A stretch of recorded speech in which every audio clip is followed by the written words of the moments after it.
Imagine a 73-year-old man who has survived 4 massive cardiac arrests. By all medical logic, his cardiopulmonary system should be in tatters. Yet when he opens his mouth, he effortlessly produces the perfectly clear, resonant high notes of a master vocalist.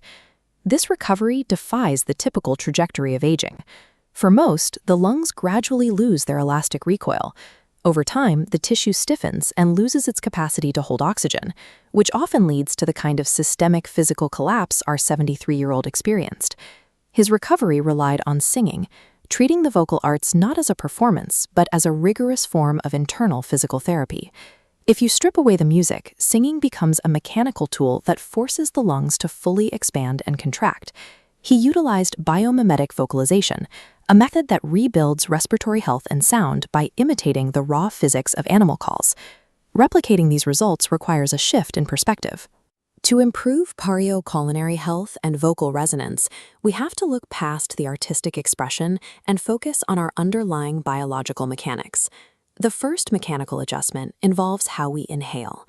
Taking a breath by puffing out the chest and raising the shoulders creates immediate tension in the throat and restricts the actual volume of air you can process. Anatomically, the most efficient model for breath support is the posture used when squatting. In this cross-section, see the diaphragm pushing downward into the pelvic floor, creating a stable base of pressurized air. Maintain this downward pressure as you exhale. Squeezing the stomach upward compresses the heart space. Keeping anchor points low allows steady air release without cardiac stress. This creates a specific breath economy. You inhale quickly and silently, like a thief, and then release that air in tiny, controlled increments, like a miser hoarding every last cubic centimeter of oxygen. Mastering this primal downward air pressure provides the consistent physical fuel required to power the body's internal resonance chambers. To shape those chambers, we can look to the biomechanical blueprints of 6 animals. The first is the donkey. Mimicking its bray forces the mouth wide open and the jaw to drop, training the body to produce sound continuously on both the inhale and exhale. Next is the cow. A deep moo forces the pharynx, the space behind the throat, to stretch horizontally. This creates the wide acoustic chamber necessary for amplifying low frequencies. We see the alignment of the airway in the rooster. When a rooster crows, it aligns its neck to create a clear path. By slightly dipping the chin, a human singer replicates this, forming a straight, vertical pipe from the diaphragm to the vocal cords. The sheep and the cat provide techniques for control. The bleat of a sheep generates natural tremors from the core, while the specific placement of a cat's meow moves sound into the nasal cavity, allowing for high pitches without straining the throat. Finally, the frog shows us amplification. A frog uses its vocal sac as a natural megaphone.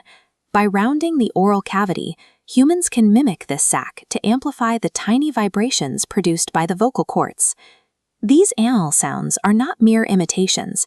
They are specific biomechanical exercises that reshape the airway to maximize its acoustic and respiratory potential. While singers often talk about chest resonance, the soft tissue of the lungs actually absorbs sound. What is often felt as a vibration in the chest is actually bone conduction, sound waves traveling through the dense, solid structures of the skeleton. This vibration has a physiological benefit. As sound waves ripple through the body's tissues, they provide a form of internal massage that can stimulate the vascular system and surrounding tissues. This process supports the heart by improving oxygen exchange.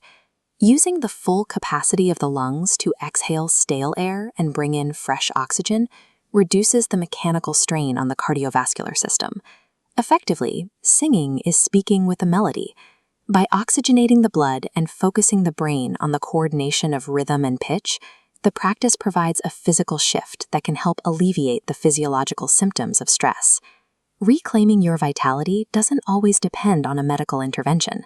Sometimes it begins by taking one deep, perfectly anchored breath and letting your inner animal sing.